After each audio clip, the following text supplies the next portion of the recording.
stop thief. Thomas stood at Ffarquhar, the top station of his branch line.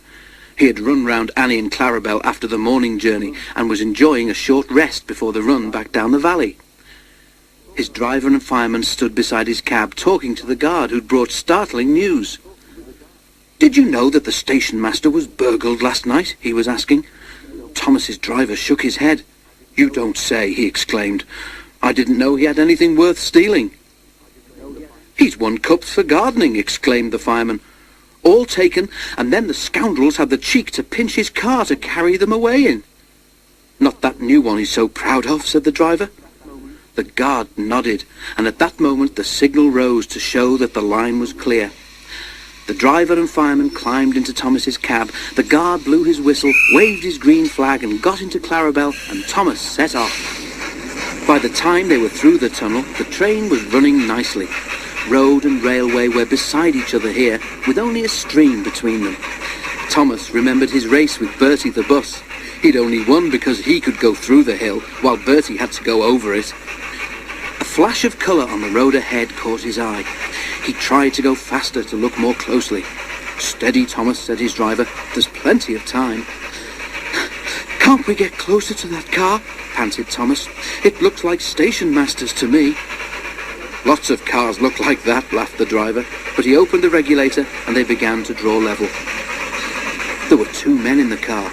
They waved when they saw Thomas and tried to go faster. "That's the car all right, Thomas," said the fireman, "and those two must be the thieves.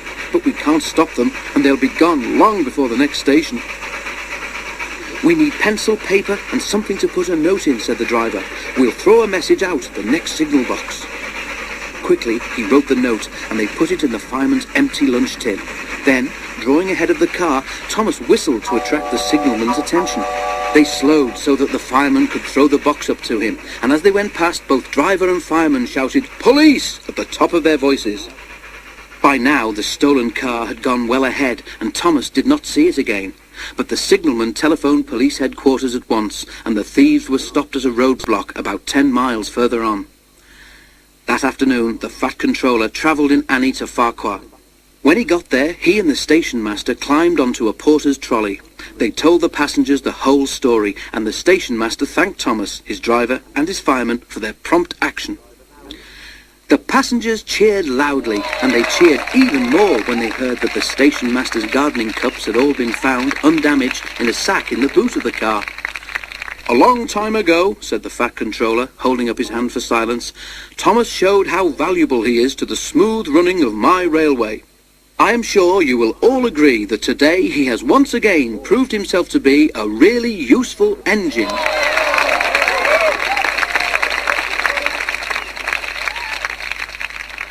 Mind that bike. Percy had never known Tom Tipper to be anything but cheerful. Tom was postman at Ffarquhar, and every morning he would have a cheery word for Percy as he helped to load the mailbags onto the train. Percy then took them to the town, where there was a big office for sorting the letters. But one morning Tom wasn't there. A postman they didn't know just dumped the bags on the platform and bicycled off without stopping to help. "What's happened to Tom?" wondered Percy's driver. "And his old van," added the fireman. "No wonder the new chap looks fed up. Carrying mailbags on a bike would make anyone miserable." Tom was soon back, but without his van. During his illness, it had been decided that the van was too expensive to run. Poor Tom was no longer cheerful, and now had no time to help load the train. "I wish I could cheer him up," sighed Percy, the small engine. One day, a man came from the station office to tell Tom that some papers needed signing. "Oh dear," he said anxiously, "this is going to make me very late." He asked Percy to keep an eye on his bicycle while he was gone, and propped it carefully against the fence near the platform ramp. He was gone a long time, and had not returned when Percy was ready to go. Some boys were playing on the platform, and Percy was worried. "Sorry, Percy," said his driver, "we must be off. Time and the fat controller wait for no man." In the flurry of starting, no one noticed that one of the boys had picked up Tom's bicycle. He pedalled too far along the platform, and before he could stop, ran out of control down the ramp.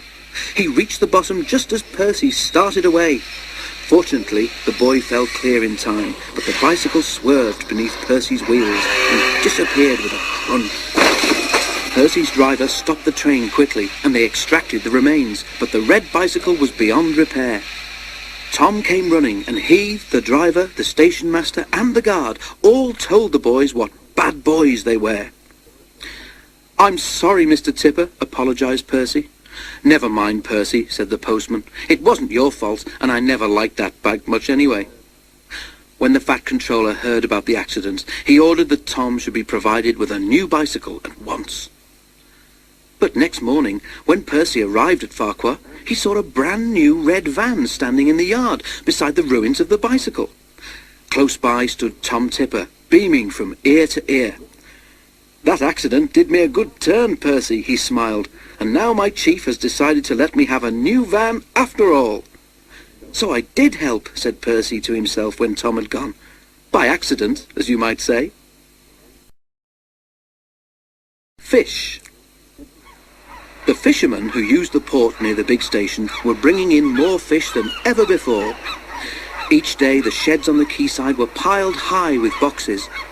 Much of this extra fish had to travel by rail, so the trains which Henry and the other engines had to pull became heavier. One night a special load of fish was ordered, and the Fat Controller decided that extra vans must be added to the train that the men called the Flying Kipper.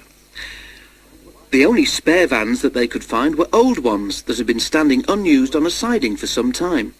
Workmen cleaned them quickly, and they were added to the tail of the train. Henry grumbled dreadfully about it, but there was nothing to be done. "You'll just have to put up with it, Henry," said his driver. "At least the extra load will mean we can have a banker up Gordon's Hill."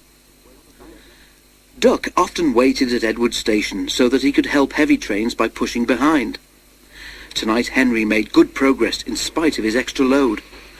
When they reached Edward Station, his driver stopped the train beyond the platform.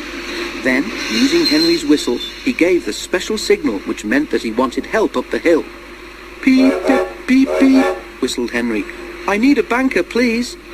"Peep, peep," replied Duck. "I shan't be long." Duck buffered gently up to Henry's train. He was not coupled on so that Henry could run on without stopping when they reached the top. "Ready?" Duck whistled. pull hard," puffed Henry. We're doing it," replied Duck. Henry was pulling harder than he thought. It was a dark night, and Duck felt the weight on his buffers slacken. Because of the dark, he could not see that Henry had taken the train on his own and was slowly drawing ahead. All trains carry a red lamp on the final vehicle to show that the train is complete. This is called a tail lamp. Duck's driver began to be worried. "There's no sign of a tail lamp," he said to the fireman, "but we must keep going." Duck whistled, but there was no reply from Henry. Henry, meanwhile, was going well, but his train seemed to be getting heavier. He had to keep moving, but he could not avoid slowing down. Suddenly, from behind him, there came a splintering crash. Duck's front bent and pieces of broken wood began to fall on him, one of them denting his funnel. He stopped quickly, and Henry, feeling the jolt, stopped too, just beyond the top of the hill. Over Gordon's Hill, a smell of fish hung on the air. By the light of torches, the drivers and firemen tried to work out what had happened, while the guard ran back down the hill to warn the signalman. When daylight came, it was all too obvious. The lamp iron on the old van, which should have held the tail lamp, had broken, and the lamp had fallen off at the bottom of the hill. "Not your fault, Duck," said the Fat Controller. "That lamp iron should have been checked. Don't worry, we'll soon have your funnel and front straightened out." "Thank you, sir," said Duck sadly. "Thomas told me once to be careful about fish. He was right, sir, wasn't he?"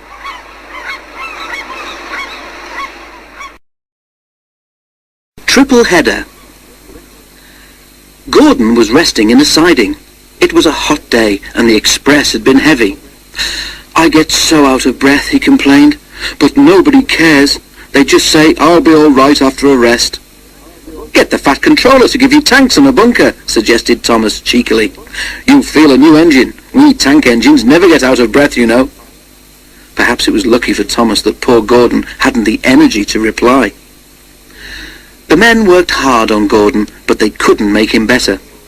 "You need new tubes, Gordon," they said. "You'll have to go to the works to have them fitted." While Gordon was being mended, Henry pulled the express. But one morning, just before Gordon was due back, Henry was ill too. "We've no spare engine except Thomas," the inspector told the Fat Controller, "but he can't pull the train on his own." "Could Percy help?" asked the Fat Controller. The inspector shook his head. "The two of them with Duck might manage," he suggested. "It's only as far as the works. They're sure to have a spare engine there." So the 3 tank engines were coupled together, Thomas nearest the train, Duck in the middle, and Percy at the front. Then, slowly, they started. Come on, fussed Percy importantly. We're doing it, puffed Duck. Pull harder, rumbled Thomas to the others. The heavy train drew out of the platform. The engines couldn't go as fast as Gordon, but the passengers didn't mind. They knew that Percy, Thomas and Duck were doing their best. Expresses are not like branch line trains. They don't stop at all the stations, and the engines don't have a chance to get their breath back. Soon the 3 began to feel tired. They struggled valiantly up Gordon's hill, but the strain was beginning to tell. "I'm glad we didn't stick there," thought Thomas. "Gordon would never have let us hear the last of it." But the hill proved too much for Percy. His driver blew his whistle and stopped the train. "We can't take you off, Percy," said Thomas's driver. "Do the best you can to keep your brakes off. It's not far now." This made things harder for the other 2, but they struggled gamely on, twin columns of steam shooting high into the air. We're nearly there, puffed Thomas and Duck together as they summoned a last brave effort. Poor Percy had no steam left to say anything. They were just passing the works when Duck found he could go no further. Thomas could not pull the heavy train on his own, and the cavalcade came to a standstill a few yards short of the station platform. And there, standing watching from the works siding, stood Gordon. The Fat Controller, who'd been on the train, told the 3 engines he was proud of them. "You did very well to get so far," he said, "and now you deserve a rest." Duck, Percy and Thomas were uncoupled, and a new engine took their place. As the tank engines moved wearily away, Gordon looked at Thomas and smiled. Then he took 3 deep breaths and winked. He didn't need to say anything. Thomas knew exactly what he meant.